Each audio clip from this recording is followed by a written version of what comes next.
After decades of silence, Bob Latchford has finally opened up about the rumours that haunted his most successful years. The football legend, now almost 75, revealed a heartbreaking truth in his autobiography, A Different Road, that few could imagine for such a celebrated hero. While fans cheered his incredible goals and record-breaking achievements, Latchford was quietly battling the devastating news that his first wife had been diagnosed with cancer. This personal tragedy, hidden behind his public success, shows us a completely different side of the man who became Everton's greatest goalscorer. But before we dive into his personal struggles, let's go back to where it all began. On February 19, 1974, Bob Latchford made football history when he transferred from Birmingham City to Everton for a record-breaking £350,000. This wasn't just any transfer, it was the biggest deal in British football at that time, and it put instant pressure on the young striker's shoulders. The deal was more complicated than people knew. Everton didn't just pay cash. They gave Birmingham £80,000 plus two players, Howard Kendall and Archie Styles. This move shocked Everton fans because Kendall was their club captain and a legend. Many supporters didn't like seeing him go, but manager Billy Bingham believed Latchford was the key to the team's future success. The pressure showed immediately. Latchford failed to score in his first game. He didn't score in his second game either. Fans started to worry. Had they made a huge mistake? The psychological weight of that record fee was crushing. Everyone was watching, waiting to see if this expensive new striker could deliver. Then came his third game against Leicester City. Latchford finally broke through, scoring past England's goalkeeper, Peter Shilton. That goal changed everything. It sparked what would become a flood of goals that marked him as a true Everton striker, following in the footsteps of legends like Dixie Dean and Tommy Lawton. His first full season, 1974-75, was both exciting and heartbreaking. Everton mounted a serious title challenge and even reached first place in December. For a brief moment, it looked like Latchford had brought the magic touch the club needed, but then disaster struck. The team collapsed in the final stretch, winning only one of their last 5 games and finishing a disappointing 4th place. The collapse wasn't just bad luck. Manager Billy Bingham used a very defensive style that critics called too cautious. His priority was always not to lose rather than to win. Some people compared the team to robots because they played so mechanically. This approach cost them dearly. They gave up 2-goal leads twice, losing crucial games to Carlisle United and Sheffield United. These losses effectively cost them the title, as they finished just 3 points behind champions Derby County. The team also had other problems. They needed a better goalkeeper to replace the unreliable Di Davies, but they never got one. These issues combined to waste what might have been Latchford's best chance at winning a major trophy with Everton. Despite the team's failures, Latchford became exactly what Everton fans needed during this difficult time. While the club couldn't win major honours during his 7 years there, his individual performances gave supporters something to be proud of. His reliable goal-scoring record provided hope for fans who had been suffering while watching their rivals Liverpool dominate English football. Latchford's numbers were incredible. He scored 138 goals in 289 appearances for Everton, making him the club's leading scorer after World War II. This record stood until Graham Sharp finally passed it in 1989.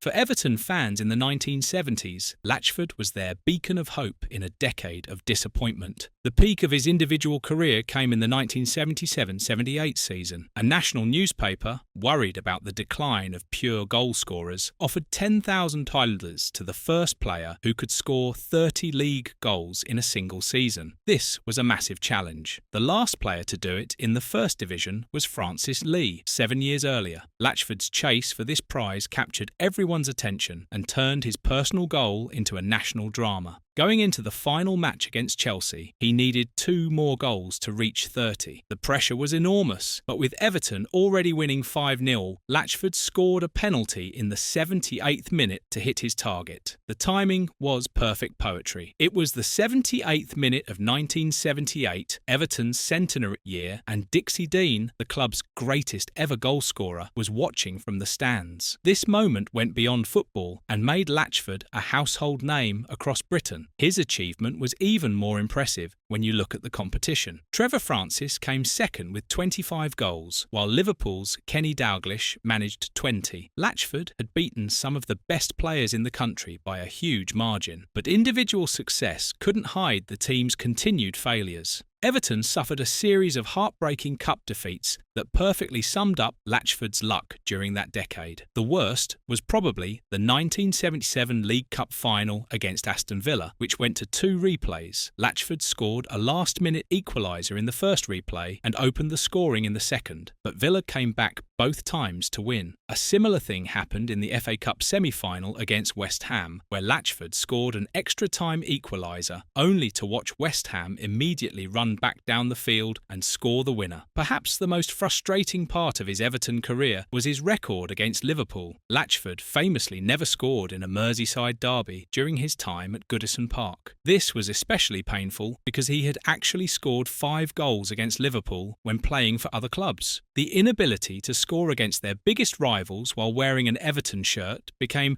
an almost mystical curse that added to his frustration. After leaving Everton in 1981, Latchford's career took a very different path. He joined Swansea City, who had just been promoted to the top flight. Things started well. He scored a hat-trick on his debut and averaged almost a goal every other game. But financial troubles at Swansea led to the team being broken up after 3 years. From there, Latchford's career went downhill fast. He moved to Dutch club NAC Breda in 1984, beginning what he would later call a downward trajectory. He then played for smaller clubs like Coventry City, Lincoln City, Newport County, and finally non-league Merthyr Tydfil before retiring in 1987. Many of these clubs were in financial trouble themselves. NAC Breda was almost bankrupt and had to sell players to survive. Merthyr Tydfil had serious money problems that required new owners to take over. Latchford's decline wasn't just about getting older, it was also about the unstable situation at the clubs he joined. The contrast between his glory days at Everton and these final years was stark. But it was during this difficult time that Latchford showed his true character. Rather than become bitter about his career's disappointing end, he remained philosophical and dignified. This dignity becomes even more remarkable when you learn about his personal struggles. In his autobiography, A Different Road, Latchford finally opened up about the private battles he fought while fans celebrated his public success. The book reveals the devastating impact of his first wife's cancer diagnosis and his search for happiness afterward. He eventually found a new life in Germany, where he still lives today. The autobiography shows us a modest, unassuming man who handled immense pressure, professional highs and lows, and personal tragedy with quiet strength. He avoided controversy and mudslinging, instead giving readers an honest account of a life that was much more complex than most people knew. Latchford's story teaches us that heroism isn't always about winning trophies. He arrived at Everton carrying the burden of a record transfer fee, but quickly proved his worth. He became a club legend, topping the scoring charts for 6 straight seasons and setting records that lasted for years. His 30-goal season wasn't just a statistic, it was a national event that brought pride to fans who had endured a decade without major honours. Yes, his story includes missed opportunities and heartbreaking defeats. He was a brilliant goalscorer for a team that couldn't win silverware during a period of mediocrity. His inability to score against Liverpool while at Everton remains frustrating. His later career, marked by moves to struggling clubs, showed how unpredictable football can be. But Latchford's true legacy isn't measured by the medals he never won. It's measured by the hope he gave to Everton fans during their darkest period. He provided consistent